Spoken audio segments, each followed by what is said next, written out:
Hi friends, మొక్కలకి ఎప్పుడైనా పెస్టులు వస్తే ఈ పెస్ట్ ఆయిల్ యూజ్ చేస్తానండి.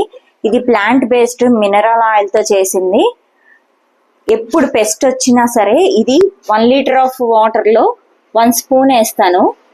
దీన్ని షేక్ చేసి మొక్కలకి స్ప్రే చేస్తానండి. స్ప్రే బాటిల్లో వేసి చాలా ఎఫెక్టివ్గా యూజ్ అవుతుంది.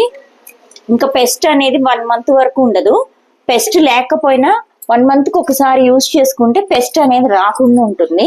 దీన్ని కొంచెం షేక్ చేసి ఇలాగా, ఇది మారేడు మొక్క అండి మాది.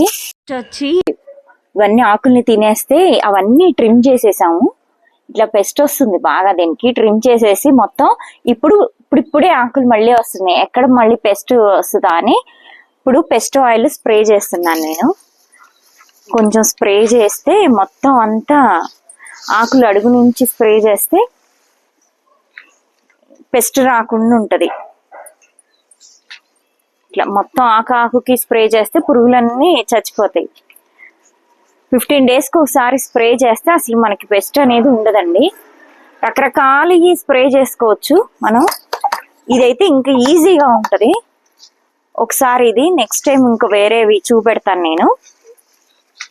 అలా చేసుకుని ఇప్పుడు ఇలా చిగురు ఇచ్చింది కదా, మళ్ళీ పెస్ట్ వచ్చేస్తుంది, పురుగులు వస్తాయని నేను స్ప్రే చేస్తున్నా. ఇప్పుడు ఇట్లా మొత్తం చెట్టు అంతా తడిచిపోయేట్టుగా స్ప్రే చేసుకోవాలి. వర్షం లేని రోజు చూసుకోవాలండి. ఎండ వచ్చిన రోజు ఈవినింగ్ స్ప్రే చేసుకుంటే పొద్దున్న కల్లా అవి చచ్చిపోతాయి. ఇట్లా ఆకుకి తడిపేసుకుంటే ఇంకా అసలు అది రానే రాదు పెస్ట్. మళ్ళీ ఇంకొక 1 మంత్కి అలా స్ప్రే చేసుకుంటుంటే మనకి పెస్ట్ అనేది ఉండదు. ఇట్లా స్ప్రే చేసుకోవాలి మొత్తం. పక్క మొక్కలకు కూడా ఊరికే స్ప్రే చేసేస్తున్నాను. ఇదిగోండి ఇట్లాంటి పురుగు ఉంటుంది మారేడు మొక్కకి. ఇలా తీసి చంపేస్తూ ఉంటా వాటిని. లేకపోతే ఆకు మొత్తం తినేస్తుంది, కాయలు ఉంటే కాయల్ని తినేస్తుంది. ఇట్లా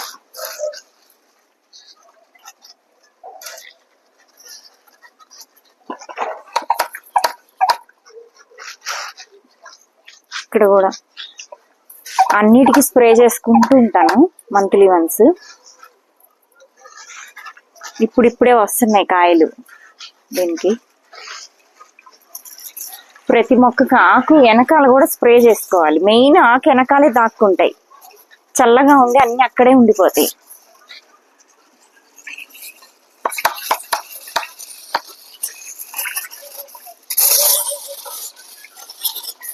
ఓకే ఫ్రెండ్స్, బాయ్.